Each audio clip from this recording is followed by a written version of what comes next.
Bonjour.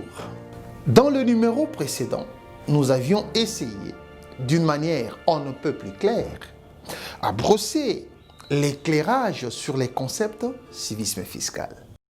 Nous pouvons dire ceci, que le civisme fiscal est une question de l'état d'esprit, est une question de mentalité, est une question d'éducation. Les gens doivent être éduqués, qu'il faut promouvoir l'intérêt général au lieu de l'intérêt particulier. Il faut voir le pays dans toute sa grandeur. Il faut penser à l'avancée économique et sociale, pourquoi pas, de notre pays. Et si tout le monde intériorise cet aspect de choses, et vous allez voir, le Congo ira de l'avant à cause du civisme fiscal des uns et des autres. Aujourd'hui, dans le deuxième numéro, nous voulons vous brosser l'état de lieu du civisme fiscal en République démocratique du Congo, notre cher et beau pays. Alors, dès l'entame, nous pouvons commencer avec le rapport de la Banque centrale de la RDC. Ce rapport fait état d'une proportion très négligente, très médiocre, de 8% du PIB, ce que représentent les recettes fiscales de la République démocratique du Congo. Mais aussi, pour corroborer de fait à cette vérité rapportée par la Banque centrale, nous pouvons faire une petite étude comparative entre le budget de pays limitrophes, les pays frontaliers à la RDC et le budget de la République démocratique du Congo. En Angola, l'Angola a un budget de finances publiques, bien sûr, qui a une moyenne de 45 millions l'an. Pour combien d'habitants? Pour près de 20 millions d'habitants. Et ensuite, la République sœur du Congo, Brazzaville, dont la population estimée à près de 4 millions d'habitants, a un budget de finances publiques de près de 15 milliards de dollars l'an. Savez-vous à combien se situe notre budget de la République démocratique du Congo? En République démocratique du Congo, le gouvernement du Premier ministre Sylvestre Ilunga a enfin présenté à l'Assemblée nationale son tout premier budget pour 2020. Il est projeté à environ 10,2 milliards de dollars. Cela représente une augmentation de 63% par rapport au budget de l'année dernière. Pour une population estimée à près de 80 millions d'habitants, rien que 10 milliards de dollars. Et cela est prêt à être revu à la baisse par rapport à la mobilisation des recettes internes. Voilà. Alors, devant cette caricature de finances publiques de ces trois pays, à savoir l'Angola, la République populaire du Congo et notre République démocratique du Congo, nous pouvons poser une question. Pourquoi la République démocratique du Congo ne cesse de présenter un budget médiocre, présentant des différences criantes, des disparités criantes entre sa population en nombre et ses finances publiques? Mais la réponse, elle est simple. C'est à cause de l'incivisme fiscal criant installé dans notre pays. Alors, mais comment pouvons-nous démontrer cet incivisme fiscal criant en République démocratique du Congo? Cet état de lieu sera fait selon qu'il s'agit de protagonistes de la vie publique. Nous allons commencer avec le gouvernant. Du point de vue des gouvernants, des dirigeants, qu'est-ce qui caractérise l'incivisme fiscal? Eh bien, nous allons d'emblée répondre. C'est la mauvaise gouvernance et un manque criant d'une politique économique sûre pour les pays. Rappelez-vous, aujourd'hui, nous sommes dans un pays où nous avons une catégorie de ceux qui nous dirigent, de parlementaires, des ministres, et j'en passe. Et ceux-là ont des revenus qui flottent entre 5 000 et 10 000 dollars le mois. Mais il n'y a pas de texte clair qui les exonère à l'impôt ou aux impôts. Mais ils n'en payent pas. Ils ne payent pas les impôts sur ces gros revenus. Mais jetons un petit regard dans le barème progressif des taux appliqués sur les revenus en République démocratique du Congo. Il y a la tranche mensuelle qui varie entre 0 et 162 000 francs congolais. Tout Congolais qui touche un revenu qui varie entre 0 et 162 000 francs congolais. Revenu, je parle de la rémunération, est frappé au taux de l'IPR, c'est-à-dire l'impôt professionnel sur les rémunérations, de 3%. Comment voulez-vous qu'il soit instauré du civisme fiscal pendant que celui qui gagne 10 000 dollars ne paye pas l'impôt et celui qui gagne à peine 100 000 francs, 50 dollars, est frappé d'impôt? Voilà un sérieux problème qu'on doit résoudre dans notre pays. Nous pouvons aussi évoquer le principe de la justice fiscale qui veut que tout le monde paye l'impôt sans trop de privilèges ni de surcharges à une certaine catégorie de la population. Mais déjà, vous comprenez, quand nous parlons des parlementaires, ce sont eux qui votent les lois fiscales, ce sont eux qui représentent le peuple au Parlement. Au finish, ce sont eux qui devaient enseigner par l'exemple. Mais quand eux-mêmes ne veulent pas payer l'impôt, c'est comme s'ils voudraient dire, comme qui dirait, vouloir et du beurre et l'argent du beurre. Vouloir une chose et son contraire à la fois. Ils veulent que les gens payent l'impôt pour essayer de leur donner le moyen de leur politique, ce qui est normal. Mais en quelque part, ils ne veulent pas payer l'impôt. C'est comme s'ils disaient aux gens, ne payez pas vous aussi. Vouloir et du beurre et l'argent du beurre. C'est ça l'état des lieux de l'incivisme fiscal auprès des gouvernants. Ils ne veulent pas enseigner par l'exemple. Que pouvons-nous dire de commerçants?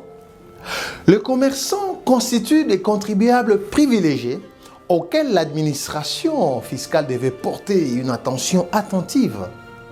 Mais en République démocratique du Congo, près de 80% des activités commerciales se passent dans les secteurs informels. C'est-à-dire que la majorité d'activités économiques n'est pas régulée par l'État ou échappe au contrôle de l'administration fiscale. Ajoutez à cela les petits métiers et services tels que organisés par le décret qui organise le petit commerce en République démocratique du Congo. Nous pouvons citer des cireurs, des commerçants ambulants, des quados, des vendeurs de bière, des vendeurs de produits pétroliers, et j'en passe. Tout cela échappe à la fiscalité, ne paie pas l'impôt. Et quand vous prenez tous les commerçants en gros, vous allez voir que c'est une infime partie infimement petite qui paie l'impôt.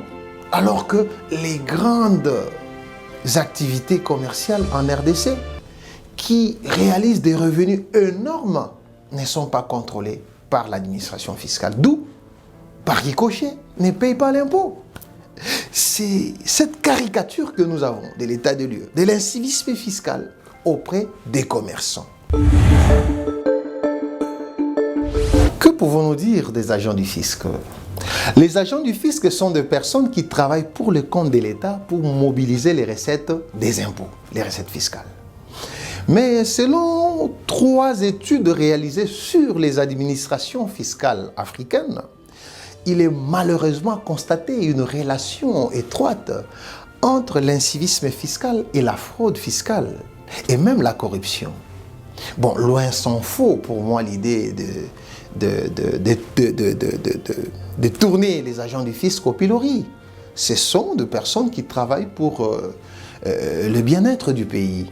Mais malheureusement, il est constaté pour certains parmi eux les faits de la fraude fiscale. Ils encouragent au fait les contribuables à poser des actes de fraude. Et cela a été démontré dans ces études évoquées qu'il y a une étroite relation entre l'incivisme fiscal et la corruption, ou même la perception que l'on se fait de la corruption. Alors, à part cela, nous pouvons aussi parler de l'évasion fiscale. L'évasion fiscale, c'est l'utilisation de failles qu'on peut trouver dans la loi fiscale pour ne pas payer ou payer moins d'impôts. C'est comme ça qu'on dit que l'évasion fiscale est légale. C'est comme ça, comme les agents du fisc sont bien outillés, ils connaissent parfaitement les textes d'ordre fiscal, ils utilisent les faiblesses de ces textes et ils aident les contribuables à ne pas payer l'impôt ou à payer moins d'impôts. C'est comme ça qu'aujourd'hui, malheureusement, que certains agents du fisc sont devenus conseillers fiscaux des contribuables. Rappelez-vous de ce que la Bible dit, qu'on ne peut pas travailler pour 2 maîtres à la fois. Soit vous travaillez pour l'État, ou vous travaillez pour les particuliers qui sont des commerçants. Donc vous ne pouvez pas suivre des livres à la fois. C'est ainsi que vous voyez que cette situation, dans la plupart des cas, tourne au désavantage de l'État. L'État ne recouvre pas l'argent tant attendu. C'est à cause de cela.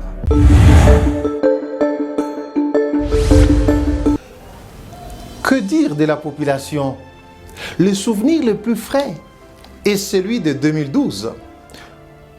Lors de la mise en application de l'ordonnance loi numéro 10/001 du 20 août 2010 portant institution de la taxe sur la valeur ajoutée en République démocratique du Congo.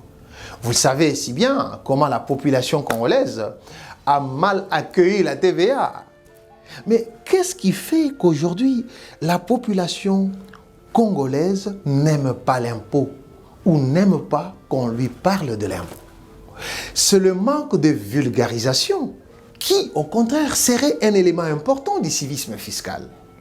Mais pas seulement ça, mais puisque cette population ne cesse de dire que l'argent payé par eux au titre de l'impôt est dilapidé par les dirigeants. C'est comme ça qu'ils ne payent pas l'impôt.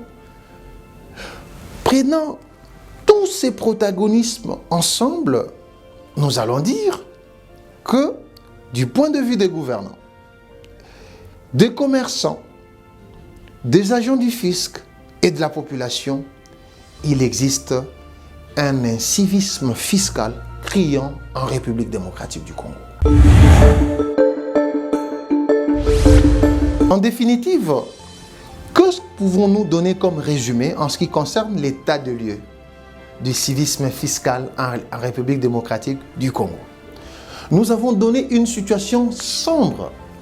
Cette situation est caractérisée par la médiocrité du budget du pouvoir central en RDC. Rappelez-vous, un budget d'à peine 10 milliards de dollars pour une population estimée à près de 80 millions d'habitants. Il y a une adéquation, il y a une disparité énorme entre la population en nombre et les ressources publiques devant subvenir aux besoins de cette population, si importante qu'elle soit. Alors, nous avons dit que s'il y a cet incivisme fiscal, c'est parce que tous les protagonistes sont concernés. Tout le monde est concerné. Nous avons parlé de dirigeants qui devaient gouverner par l'exemple, devaient enseigner par l'exemple en payant eux-mêmes l'impôt, mais ils n'en payent pas le coût. Nous avons aussi parlé des agents du fisc qui devaient travailler seulement pour l'État afin de mobiliser l'argent de l'impôt, mais malheureusement, qui versent dans la fraude, dans la corruption et pourquoi pas dans l'évasion fiscale. Nous avons aussi parlé des commerçants qui échappent au contrôle de l'impôt, qui s'échappent au contrôle de l'impôt, voulant évoluer dans l'économie informelle.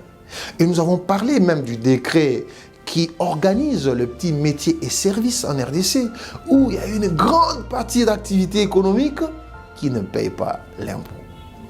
Le secteur informel est un véritable souci pour la mobilisation des recettes en République démocratique du Congo. Mais aussi, nous avons parlé de la population qui se résigne à l'idée de payer l'impôt.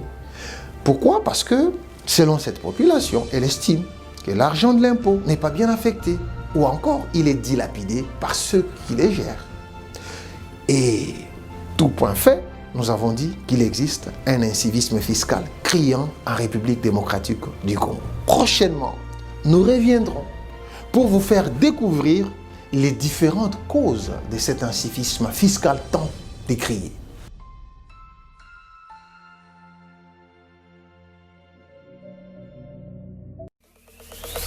Zombie Apocalypse.